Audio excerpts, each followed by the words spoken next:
Good afternoon, everybody, and welcome to this episode of CDA Oasis Live. I'm delighted to welcome back Dr. Sonny Virdi, GP dentist from Winnipeg, Manitoba.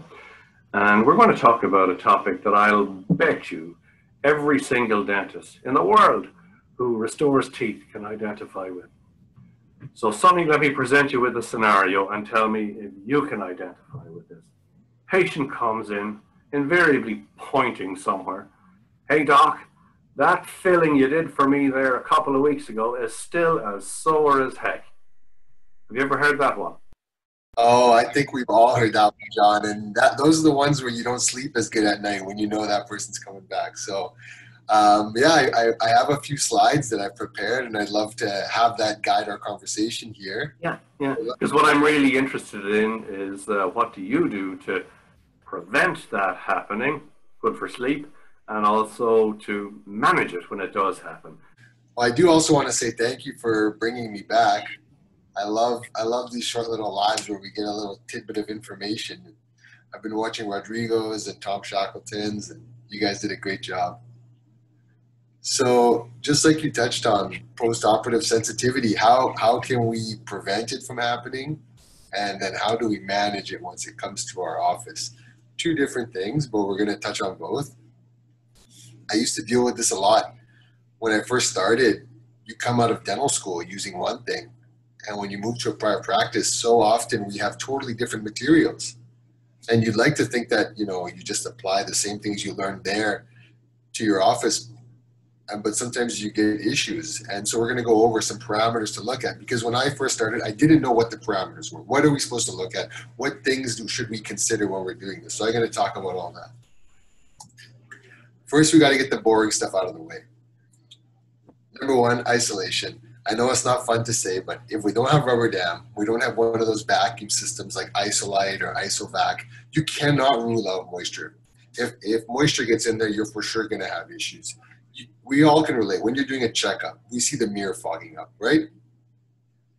So think about what's going on in your composite if you're not using a really nice isolation system. Rubber dam for me is just the predictable one. Everybody knows me as the rubber dam guy, but Isolite, Isovac, for routine cases, they work fantastic. So it's an alternative for people. I love your light blue rubber dam on your Instagram photograph. Well, it looks nice in the picture, so I always advise people to use blue. The other thing is water. You need to make sure you're using water when you prep. I know some people, they say, well, my assistant is sick, I'm doing it by myself, I'm prepping and I can't suction. And I understand. I mean, we've been there. We've all tried it, but you need to use coolant. I know it sounds elementary, but it's a big factor. The other thing that also sounds boring is just reading the manufacturer instructions. Like I said, when you start, I thought that all bonds were the same. I thought that, you rub it for X amount of time, you air dry and you cure. But there are differences in adhesives. Some can be air dried, some can't be air dried. That's what you're going to find in the instructions. How long should we cure it for? How long should we apply it for? These things are little nuances that each manufacturer has figured out. So if you just read the instructions, you'll be golden. Yeah, well, I'm the sort of a fellow in our house. I'm known as the guy who never reads the instructions. And I don't think, in terms of dentists, that I'm the only fellow like that, eh? Well, I mean, how many products do we have in our office? We have maybe 100 different products. So, it's something that for the important ones, like the cements, the bonds, anything that's technique sensitive, I always say, read the instructions, because that's the answer right there. So beyond that, besides the boring usual stuff, what's the number one thing we can do to prevent post-operative sensitivity? What's your guess, John? I guess something to do with the old etching, is it? Yeah, you got it. I mean, I think the community has kind of beaten this one, but still, stop etching the dentin. The majority of post-operative sensitivity comes from etching dentin, and I'm not saying that the technique doesn't work. You can etch dentin and have amazing results. We know OptiBond FL, for example, is world-renowned, one of the best adhesives ever. But it's so technique sensitive for some people, me being one of them, because I had a lot of issues when I tried using a total etch technique. Just stop etching the dentin. There's other products out there that you can use. It's like pouring acid into the pulp, right? Exactly. And there are ways to do it effectively and have amazing results, but it's just another thing that we can do wrong. I switched to self-etching adhesives. I personally use a two-step self-etch adhesive, but even those one-step universal adhesives, in terms of post-operative sensitivity, they will do wonders for you. I'll show you guys a couple of products that I use in my office. Neither of these companies pay me, just to state that, but both of these adhesives are fantastic. I use Clearfill SC Protect. The SC Bond, we know, it's that one and OptiBond FL. Those are the two that always come up in literature that are fantastic. But I know that you can't always get them in certain markets. There's different factors that come into play here. So All Bond Universal from Visco is another great adhesive. The universals now, they do let you etch the dentin. They state you can do total etch, self-etch, or selective etch, but don't etch the dentin. Just stay away from it. Use a self-etching adhesive and stay away from etching the dentin. But when you are using self-etching adhesives, I definitely recommend selectively etching the enamel. You're going to get a better bond to the enamel, but just keep that blue stuff off of the dentin. The other tip is make sure you're curing your composite. When I started at our office, we took over this place and they had a light and I'd never seen it before.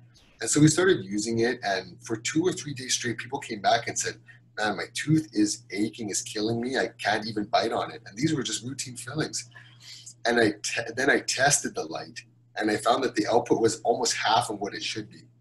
So these are things to keep in mind. So if you have a protocol of things to look at, you'll find your errors quickly. It sucked that those patients had that, and we'll go over how I manage that. But even a couple of days of patients coming back is enough to drive us crazy. So don't cheap out on the light. Get a good light, and make sure you're curing your composite. Yeah, and my friend Dr. Richard Price at Dalhousie, this will be music to his ears. He's always telling me that the curing is almost like an afterthought, and sure, just the assistant does that. It's so important, right? And to us, the light is like, with our eyes, we can't see what the intensity is. So the blue light, I think it's good, but it can be a huge factor, especially your adhesive. If your adhesive is not cured, you will have problems, guaranteed. So in my practice, I do a ton of direct restorations. That's majority of what I do. And a lot of them are deep. This is real life, daily dentistry. Sometimes you're right on top of the pulp. So people ask me, liners, bases, Gluma, desensitizing products, Microprime G, there's a million of them. But I don't use any liners or bases when I'm doing restorations. I'm not saying that they don't work. I'm not trying to tell you that you should never ever use them. I'm just telling you what I do, and based on the research, that with resin, the best thing is a well-bonded restoration. You don't need them to prevent post-operative sensitivity. In my view, they are Band-Aids, and sometimes you need them.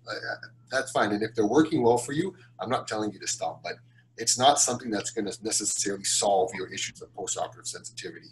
Because I don't use them in my office, and I don't have issues with post-operative sensitivity. When it comes to Gluma, especially, that's a big one that people talk about with desensitizing. If you're not etching the dentin, you won't have to worry about Gluma. Because Gluma is after we, over dry the dentin and you're activating MMPs, and Gluma can help. But if you stay away from etching the dentin, you won't have issues. So you don't need to use Gluma. And by not using this stuff, another thing, because I've told you, John, I own a private practice and this is real life. Think about the cost savings. I'm not trying to cheap out here. I'm using top-notch stuff, but there's an advantage. You're saving money. You're saving time by having to use less steps, less materials. Your assistants will thank you for not having to bring a million things. Of course, if there's a direct exposure, that's a different topic. I'm purely talking about, routine or maybe deeper restorations. But in summary, I don't use this stuff. Right. So, okay, you've done everything you can. You followed things. A patient comes in with sensitivity and they're saying, look, I can't bite on my tooth. What's going on here? So first thing first, I think almost everybody does this, but we need to check occlusion first. The way you know if it's occlusion is they should feel better immediately. If they still feel sensitivity or pain there when they're biting, it's nothing to do with occlusion. 99%. Of course, there's the one, maybe it's the tooth is, a little bit upset from having extra pressure if something was really off, but most times it should be immediate. If it's not to do with occlusion, you need to start assessing other things. So is the restoration shallow or deep? If it's shallow and they're having pain, there's no reason for that. If it's deeper, we know. I mean, it could be something with the pulp. Maybe we need to assess that. But if it's shallow, there should be no reason for this. Another thing you can tell is take your Explorer and rub it over the tooth. If it hurts with that, that's usually a telltale sign that there's something going on with the bonding, because these micro vibrations are irritating the bonding area. And if they have sensitivity with that, we know that's not a usual symptom of fillings. Something happened with the bonding. And are they not able to chew with it? That's another telltale one. I take a cotton roll, I put it there, and I just tell them to bite. If it's a shallow restoration that hurts to run my Explorer over and they can't even chew on it, for sure something happened with the bonding and your added layer and adhesive. So how do we deal with that now, John? One thing people do is they take the restoration out and they'll put IRM in it. And the reason that works sometimes is because you take adhesive and the bonding out of it. IRM is just in there mechanically. It's, you know, it can be a sedative material. That's definitely one way you can deal with it, but it's not the way I look at it. Because we know every time we cut a tooth, we go and work on it, there's a chance that we can irritate things further. So I want to be minimally involved with treating the teeth.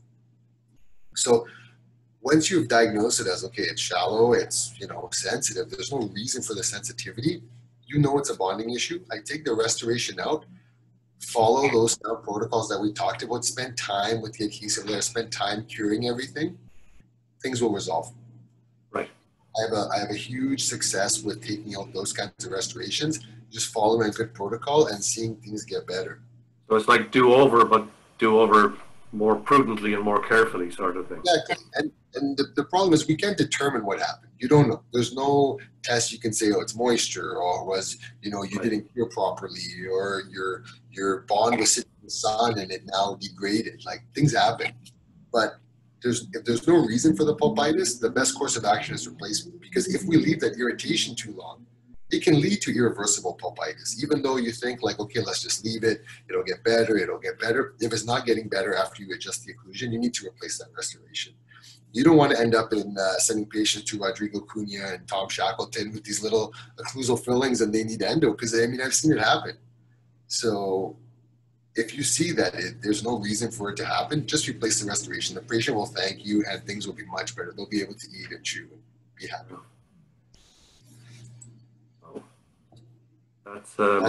Those are the images that you wanted to show us. Lots of very interesting points there.